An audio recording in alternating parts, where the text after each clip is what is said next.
Good morning. Thank you for coming to my session today, Native Voices in Children's Literature.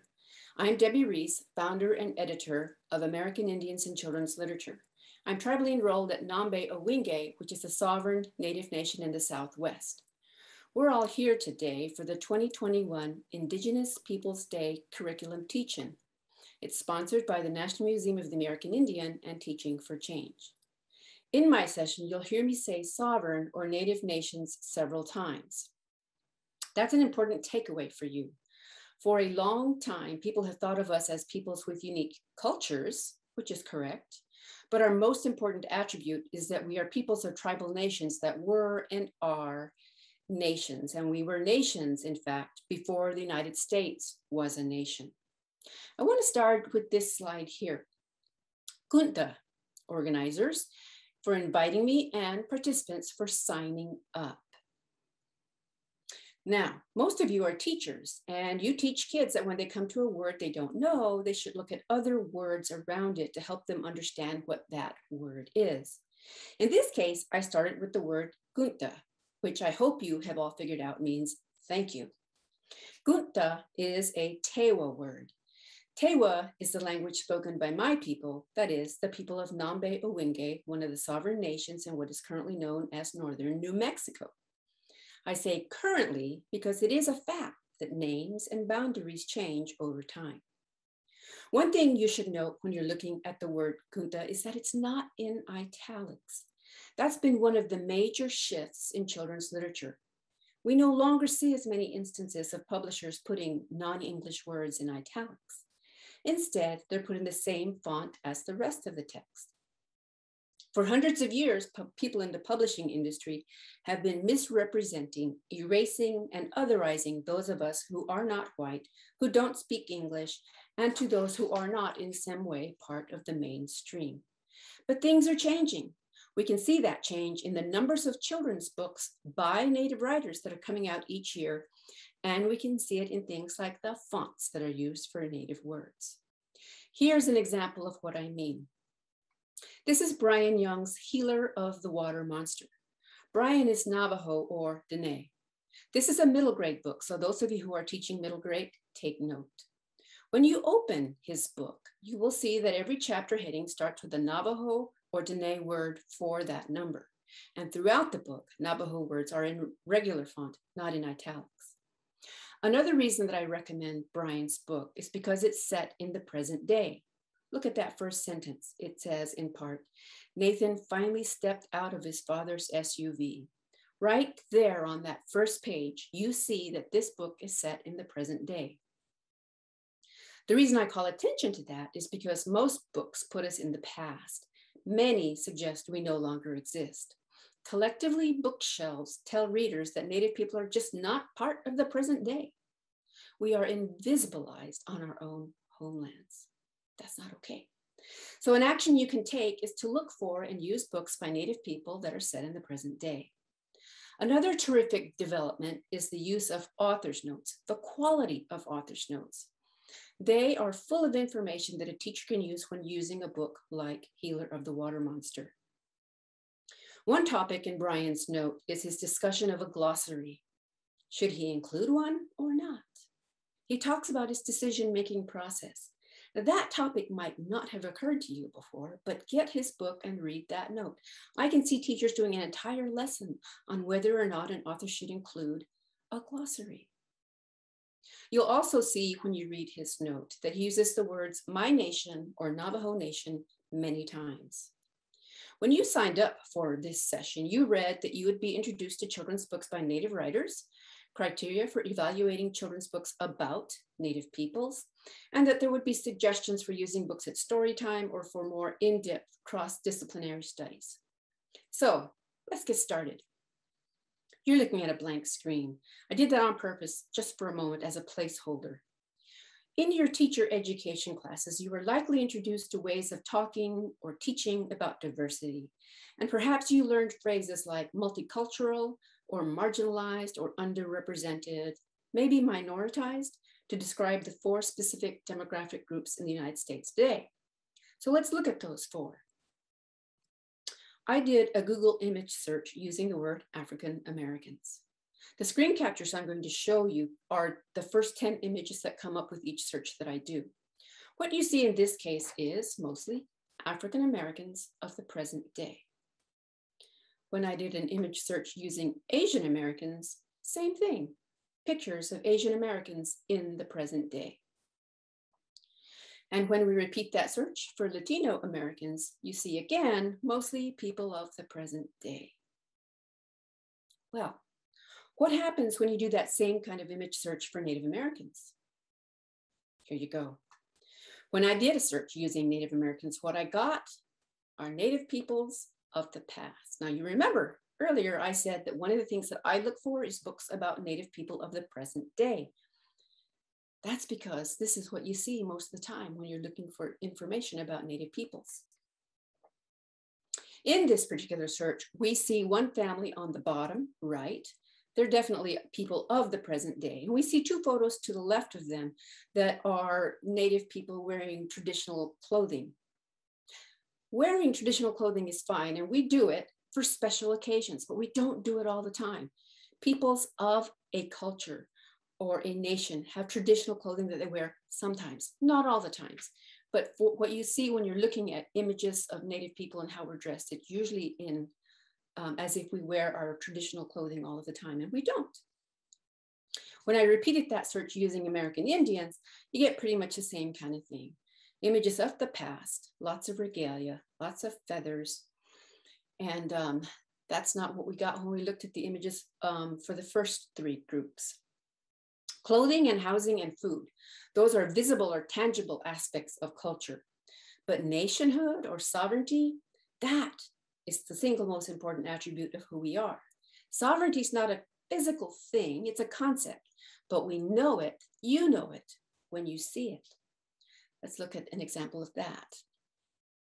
What happens when I searched on the word Americans? Can you guess?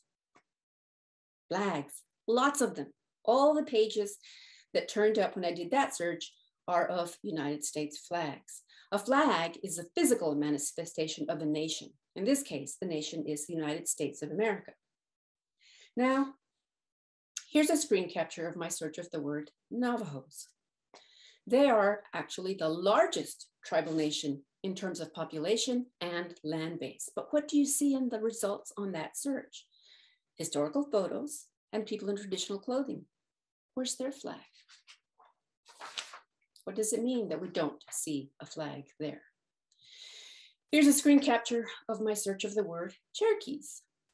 They are one of the two largest nations. And again, we see historical photos and traditional clothing.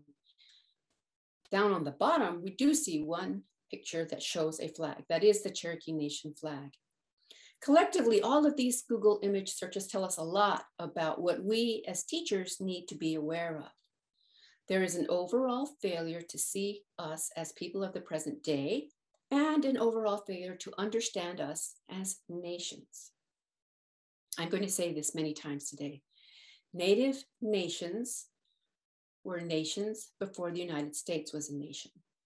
Our nations are older than the United States. Our leaders had diplomatic negotiations with nations before the United States was a nation. Hard to understand, but an example is the Two-Row Wampum Treaty. I hope that you will Google that.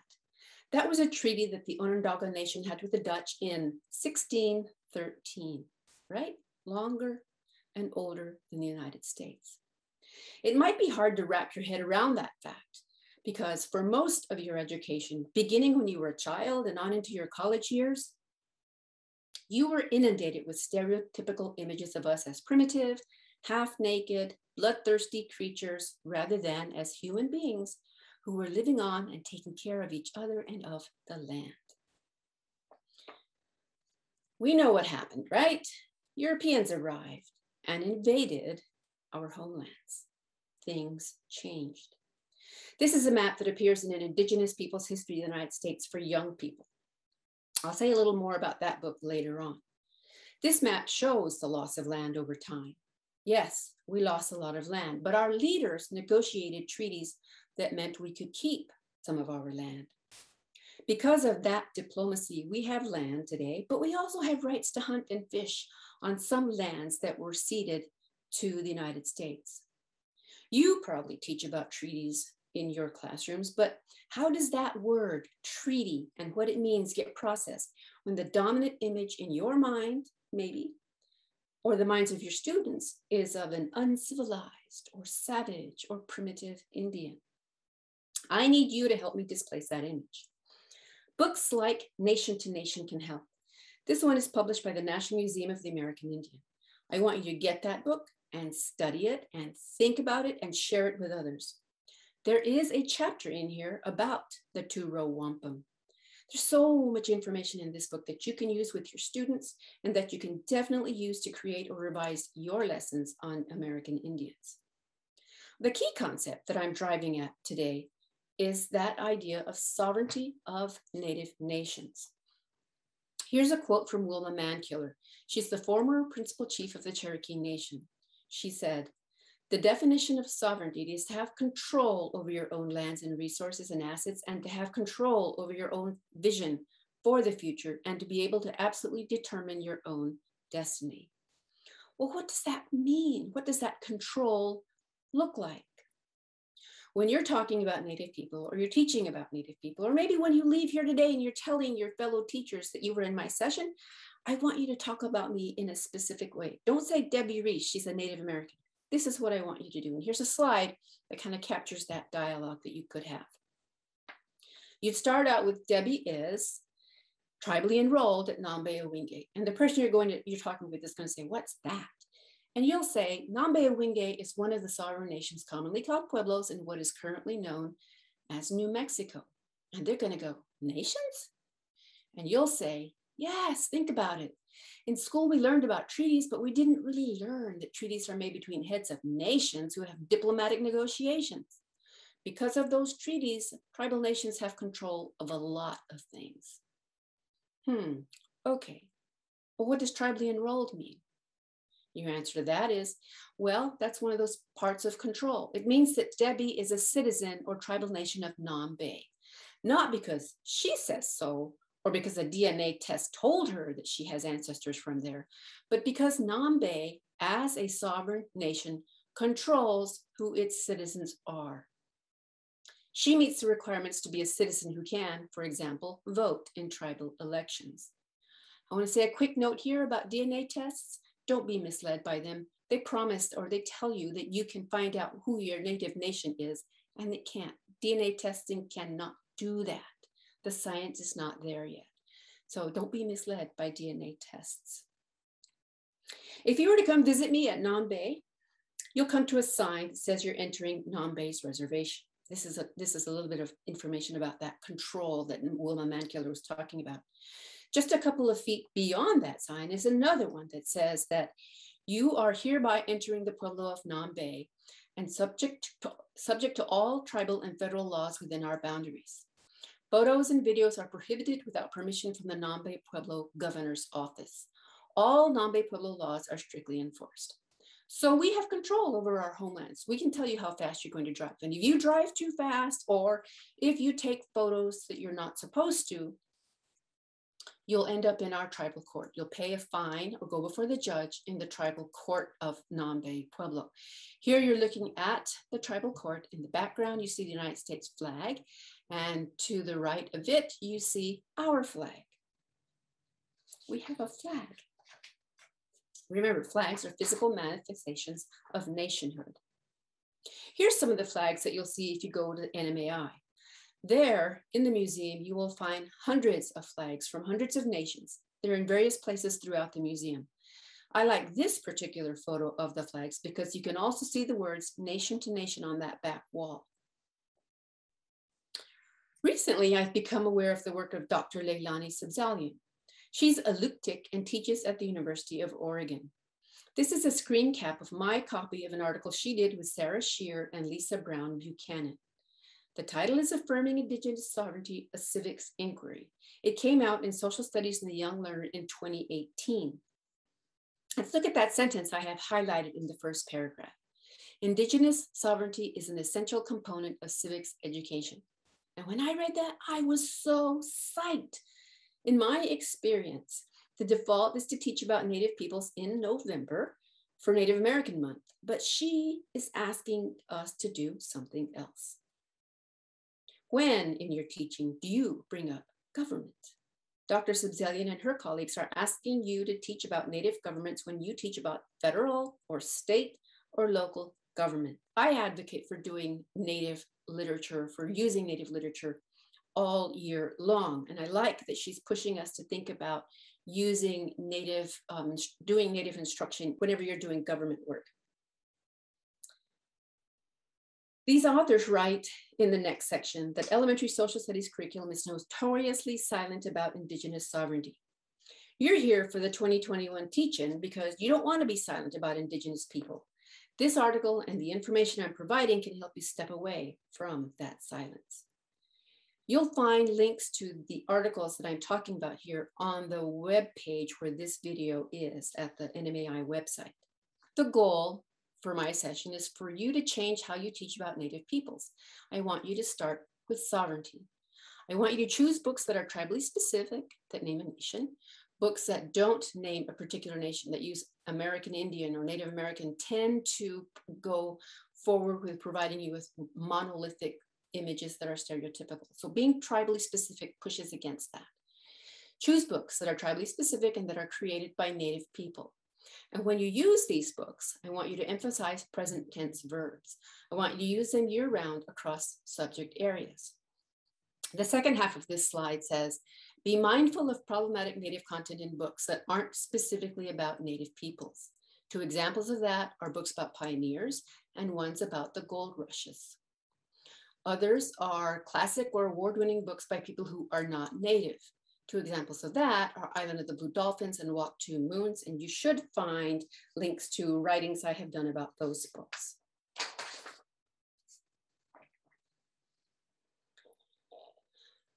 Stereotypical imagery of Native people is everywhere. This is Columbus's Landing. It's a mural that's in Washington, D.C. in the Rotunda. You might recognize that image. It and ones like it appear in a lot of children's books and textbooks. They show you Native people cowering behind trees. You can see that on the right-hand side of this image. Native people cowering behind trees and bushes, bowing or somehow subservient to Columbus or Lewis and Clark or George Washington. It goes on and on. Those are stereotypical images, and they are biased representations.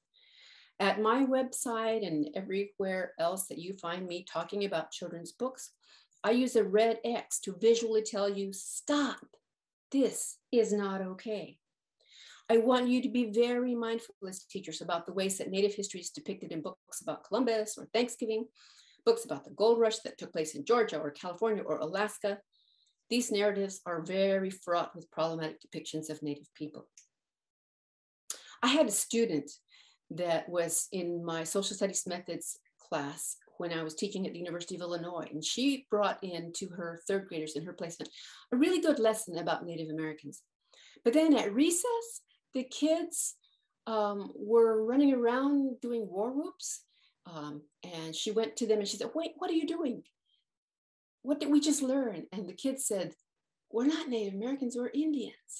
That little bit from those students told us so much. You as a teacher can give them good information, but unless you push against those stereotypes, they will coexist. And you really haven't done as much as you could. So talk about stereotyping somewhere, sometime in what you're doing with your students. Talk about stereotyping. So let's look at criteria to evaluate children's books. This graphic is from an article I did in 2018. It came out in Language Arts, and it was titled Critical Indigenous Literacies, Selecting and Using Children's Books About Indigenous Peoples. It has what you have already learned so far. I want you to choose books that are tribally specific, and I want you to use present tense verbs to talk about Native nations. Choose books by Native writers and use books by Native writers all year round. I know I'm being a little bit redundant, but I think it's important because I am pushing against hundreds of years of misrepresentation and bias. So this is that article. You'll be able to find a link to it in the notes for this video. Based on all of the writing and research that I have done, I created a worksheet that I use doing workshops with teachers. It has space for you to record the title of a book and the author and all of that information. And then it's got the guidelines I want teachers to use: author and illustrator's identity, verb tense, native language, point of view, and sovereignty, all the things that I've been talking about today. For each of those questions, there's space for you to write notes about what you find as you're evaluating the book. If you send me an email, I'll send you a copy of this worksheet. My email address will be on the final slide of the presentation. Here's an example of a workshop that I did with teachers in Minnesota last year. It's an example of using the worksheet with the book Fry Bread. You can see my notes as I evaluated the book. I recommend that you use Fry Bread in your classroom, regardless of what level of students that you're teaching. Picture books are for everybody. And this is an excellent one that you should be using with everybody, including with adults, with your friends. NMAI also has materials that you can use. This is a screen cap of their Native American literature in your classroom page. I want to draw your attention to this phrase here. Too often, particularly with older books, Native Americans are presented in the past tense as a generic group of people rather than as thriving communities with sovereign political status, self-governance, histories, languages, and stories. So what I'm saying is many people, many places are trying to tell you to think about us as sovereign nations. I've been working with NMAI for several years on the materials that they have available now on their website. So I'm really glad this is there. This is also available on the Native Knowledge 360 pages. This is the worksheet for selecting Native American children's literature. It has categories: authority, accurate representation, tribal specificity, language, and contemporary life. Not exactly the same as mine. Both are, I think, terrific worksheets that you can use. In this case, you have a yes/no column. The point of these worksheets is for you to gather information to help you make a decision on whether or not you're going to use a book in your classroom and how you're going to use it. You might find a Paul Goebel book, for example, that has problematic content in it, and you can say, hey kids, you know, I evaluated this book and it's by a guy who did not know very much about Native people. So we're not going to use it. So you're using the worksheets to help students understand that there are problems and that when you find problems, you will set the books aside. They're not books from which you can learn something useful or important about Native people. Links to these pages are going to be on the website that goes with this video. So now let's move into suggestions for using books at story time or for more in-depth cross-disciplinary studies. The article I showed you earlier from Social Studies in the Young Learner includes terrific suggestions teachers can use to bring sovereignty into the classroom. It has really wonderful handouts. This is the first one, handout A. It's called Indigenous Sovereignty in the News. It's for doing research about a specific nation that you might be teaching your students about. And it has a series of questions on it, like the first one that says, what is the nation's name in its own language? Say you decided you were going to do a book, a study on the Navajo people. You could use Brian Young's book, The Healer of the Water Monster, that I talked about earlier. When I was talking about Brian, I said Navajo and Dene. Dene is their word in their language for their nation.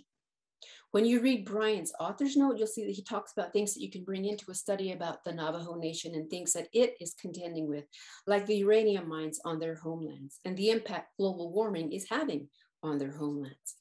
You won't find articles about Native people on the mainstream media news sites, but you will find them on Native news sites. One example of that is Indian Country Today. But a lot of Native nations have their own newspapers. So for the Navajo Nation, I suggest you look for Navajo Times. Handout B is contemporary issues facing Indigenous nations. It lists several different issues that have been in the news recently. The third one that they have is protecting fresh water. It's about water. And I wanted to bring that one to your attention because today, we are in the teach-in that is about stewardship of the land. So this is an excellent one for that. Protecting fresh water. It talks about Standing Rock, Rosebud, and the Cheyenne River Sioux nations. Now, for this, I want you to think about this book, We Are Water Protectors. It came out last year, and it is a rare book. It's written and illustrated by Native people, and it is about water, and it won the most prestigious children's medal there is, the Caldecott. Earlier on my worksheet and on the NMAI worksheet, I talked about author's notes. So when you're filling out that kind of information, you can look at these author's notes. Here you see that the final pages in We Are Water Protectors has information about both the author and the illustrator of the book. That's Carol Lindstrom and Michaela Goade. That these notes can help you fill in the blanks on the worksheets about identity and tribal nation. You'll find a glossary and other things that you can read. Lots of really good information in an author's note that can help you determine whether or not you want to use a book in your classroom. Obviously, in this case, I think you should, because this is about the steps that Native people are taking to fight against exploitation of their homelands, protests against pipelines and things of that nature. This is Charissas Big Voice. A Native kid becomes a congresswoman. It is by Charisse Davids, or rather Congresswoman Charisse Davids. You can use it when you're teaching kids about governments and what they do, whether it's US government or state government or local city or town governments. Add Native governments to your teaching. Here is a picture from inside that shows you the Charissas campaign. On the top right-hand side there, she talks about how during the race, she heard from a lot of doubters, people who told her that she couldn't win because of what she looks like. She's Native. Who she loves, she's a lesbian, and where she got started. Lots of obstacles, but she didn't quit. She stuck with her race.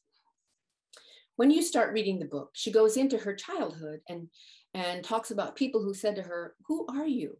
What are you?" So she asked her mom, and her mom said, "We are members of the Ho-Chunk Nation."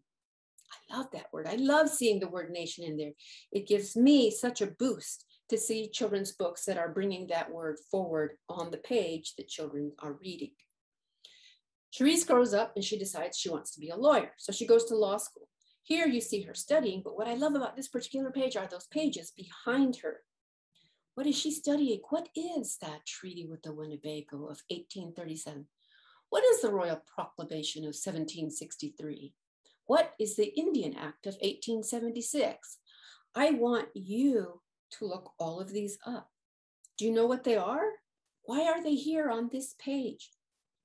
These are things that you and your students can look up and bring into a history lesson or into a civics or government lesson. On this page of the book, she's looking at Washington, D.C., legislators, people who make decisions, people who make laws. She realizes that they don't look like her, and so that's part of why she decided she would run for Congress. Of course, she won that seat, but it wasn't easy. People were coming to her events and protesting about who she was, but she pushed the homophobia away. She pushed that criticism out of the way. She was determined to keep going, and she did go on to win that campaign. As she says here, she didn't know she would be one of the first Native American women in Congress, or the first lesbian representative from Kansas. I think this book has so much to offer. I'd like to see you use it in your classroom. Here are the authors and the illustrator's notes from the back of the book that can help you understand a little bit more about who they are. The next book I want to talk about is In the Footsteps of Crazy Horse. This is a middle grade novel by Joseph Marshall III. He's Lakota, a highly regarded Lakota historian. Lakota people hold him in high regard. On my worksheet, I included point of view, and his book gives me an opportunity to talk about point of view. This is a screen chapter of chapter 3 of his book. The chapter title is The Oregon Trail.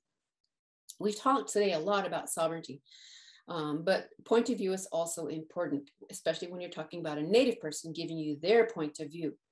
We have different words for certain places in the country. Point of view is a very significant aspect of In the Footsteps of Crazy Horse. In it, a grandpa and his grandson take a road trip. They are retracing the footsteps of Crazy Horse. In chapter 3, we see point of view very clearly in their dialogue there towards the bottom of the page. Grandpa says, he calls his grandson's attention to something and says, that is called the North Platte River. Our people called it the Shell River. And Grandpa Niles asked Jimmy if he's ever heard of the Oregon Trail. And Grandpa says, it was known by the Lakota and other tribes as the Shell River Road. These things are really important because they tell you that there are different ways of looking at places on this land by different people of this land. Throughout In the Footsteps of Crazy Horse, you'll see Lakota point of view over and over. The other part about this book that's really important is Jimmy. The reason they're on this road trip visiting these sites where Crazy Horse was is that Jimmy has been teased. He doesn't have black hair or dark skin. He is lighter in hair color and skin. And he gets teased by others because he doesn't look like what they think a Native American is supposed to look like. That's really important. You may have students in your classroom that are Native, but don't have those stereotypical or predominant images or qualities of dark hair and darker skin. What you look like is of no importance with regard to whether or not you are a citizen of a Native nation. So this book kind of pushes against that as well. What you look like is of no importance. Who you are and who your family is, that's what matters. As with the other books I've talked about so far, In the Footsteps of Crazy Horse has a very useful author's note, and I want you to take a look at that as well. This is a newer book. Sisters of the Never Sea is also for middle grade readers. It's by Cynthia Lytick Smith, who's a citizen of the Muskogee Creek Nation. That cover art is by Floyd Cooper. He is also Muskogee Creek, but he's primarily known for his work as an illustrator of African-American books. When Cynthia saw the cover, she said she saw Lily as Black Muskogee. She said that Floyd had talked about finally having the opportunity to reflect his Muskogee heritage in his artwork. So we see a Black Indian character on the cover, and in the story, when we read the story, Lily meets Strings. He is specifically identified as a Black Seneca Indian from the Bronx. He's a character in the story. These two characters are important because Black Indians are almost completely missing in children's books. There are, in fact, Black Indians, especially in the tribal nations that were removed from the South. Some of the people in those tribal nations had plantations, and they enslaved Africans. That is another piece of history that's not well known. When the Cherokees and Choctaws, Creeks, Seminoles, and Chickasaws were moved from their homelands in the Southeast, they took enslaved Africans with them. That Trail of Tears had enslaved Africans on it. That's something that you should know, something we should all become more aware of. Here's Cynthia's author's note. The book, Sisters of the Never Sea, is her take, her rewrite of Peter Pan. Look at the last two paragraphs there in that page where she writes that she found herself horrified by the existence of Native people on the island. She asks some powerful questions. How did they get there? What Indigenous nations did they hail from? Why were they described in such hurtful language? She ends with, none of it made sense. So she's trying to make sense of that story, to retell that story in a way that does not denigrate Native people. I'd love to see a teacher use this book in a creative writing lesson, for example, where you could have students tell you what that Peter Pan story was about. I'm sure every kid in the United States has seen the Disney take on Peter Pan.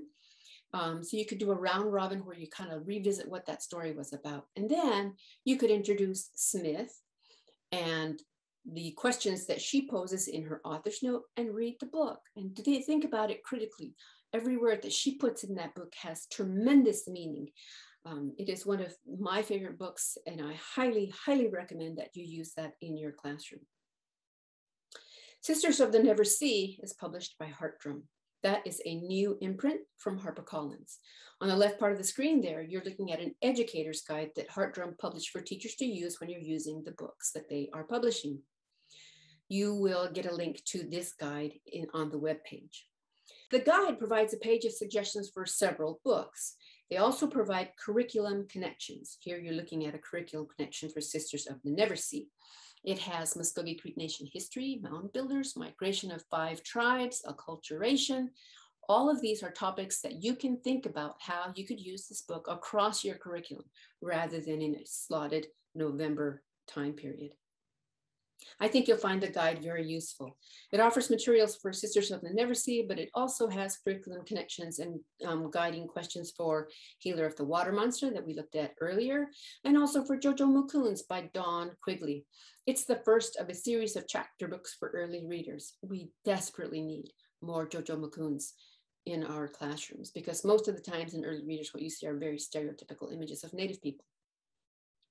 The third book is Sea in Winter by Christine Day. That's an outstanding book too for middle grade readers. All of these books are set in the present day and all of them are by Native writers. Here's the cover of Unspeakable, the Tulsa Race Riot.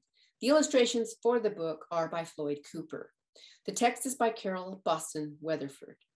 Sisters of the Never Sea has Black Indians in it, and in this book we see those words also. On this page here, once upon a time in Tulsa, there was a community called Greenwood. Its residents descended from Black Indians. I think that's the first time that I have seen the words Black Indians in a picture book for children. This is an exquisite book. There's lots of conversation happening about it being the new winner of the Caldecott. We'll find that out in January. That would be wonderful because it would be the back-to-back win for a Native illustrator who hopefully will win the Caldecott medal. So that would be Michaela Goade last year and hopefully Floyd Cooper this year. This is an Indigenous Peoples History of the United States for young people. The original copy was done by Roxanne Dunbar Ortiz. The young people adaptation was done by Jean Mendoza and by me. As we were adapting this book, we were following what was going on with Native people and the Dakota Access Pipeline. Over and over, we saw instances of present day events that touched back on historical events that we were adapting or talking about in the book. So we added a chapter about the water protectors to our adaptation of the book. I think that you would find that useful and helpful if you're looking at Native people and actions that we are taking to protect our land and water. If you go over to the Beacon website, the book is published by Beacon Press. And if you go to their website, you'll find that if you look at the reading group guides tab, that one right there, and click on that, you'll find lesson plans for Indigenous Peoples Day, Thanksgiving, the 400th anniversary of the Mayflower, and you'll also find a guide for the entire book. These are all done by Dr. Natalie Martinez. She's a professor of education from Laguna Pueblo, and she has done a terrific job really lining these up in ways that speak to teachers who are looking for materials that they can use in their classroom. The last book I want to talk about with you today is Eric Gansworth's If I Ever Get Out of Here. This too is a middle grade book. In this story, a Native kid named Lewis becomes friends with a white kid named George, whose father's in the military and stationed on the base near Lewis's reservation. As the cover and the title suggest, music is a big part of this story. About halfway through the book, George's dad is going to take the two boys to Toronto to a concert. As they approach the border between the United States and Canada, this is what the page looks like. Mr. Haddonfield, that's George's dad, says, "Got your ID?" Mr. Haddonfield asked as we neared customs and immigration. "Yes, sir," I said, reaching into my wallet. My worn red construction paper reservation ID card looked even shoddier than usual next to their neat little covered passport booklets. "What is this?" he said. "It's my ID." "Son, you won't be able to get across the border with this." Well, Lewis explains after that his ID is fine, that he uses it all the time because of a treaty between the Haudenosaunee Confederacy, the United States, and Canada. Lewis tells Mr. Haddonfield that the guards at the border receive training and that they know what to do with his ID card. And then he thinks to himself, most kids in my class thought of history and government as something boring and not connected to their lives, but I knew better. When they pull up to the border booth, you see the guard says, "IDs and places of birth?" "Bloomington, Minnesota," Mr. Haddonfield said. "Tempelhof Air Base, Berlin, Germany," George said. And what does Lewis say? "Tuscarora Nation." I really, really like that. Every time I tell people about this book and how this young boy proudly proclaimed that he's a citizen of the Tuscarora Nation when he's talking to a guard at the border of the United States and Canada, I just wish people could read this book and learn all that Eric Gansworth tells them about his nation. All of these books are mirrors for Native kids. I'd love to see you emphasize who we are as peoples of nations. All of these lands are our lands. History impacts our lives, as Lewis says in this page. How you teach children about these lands and about Native people and our sovereignty and our stewardship of all of these lands matters. This is my final slide. There's my email address. You could take a photo of this page so that you can write to me if you have questions or want one of the worksheets that I talked about. When you send me an email, please put that you are in this NMAI Teaching for Change webinar so that I will put that in the subject line and I will bump your email up to the top of the queue. I do get a lot of email that I can't keep up with, but anytime I see one from somebody who was in one of the sessions that I did, I bump you up and try to take care of your questions right away. So thank you again, Guata, for coming to my session.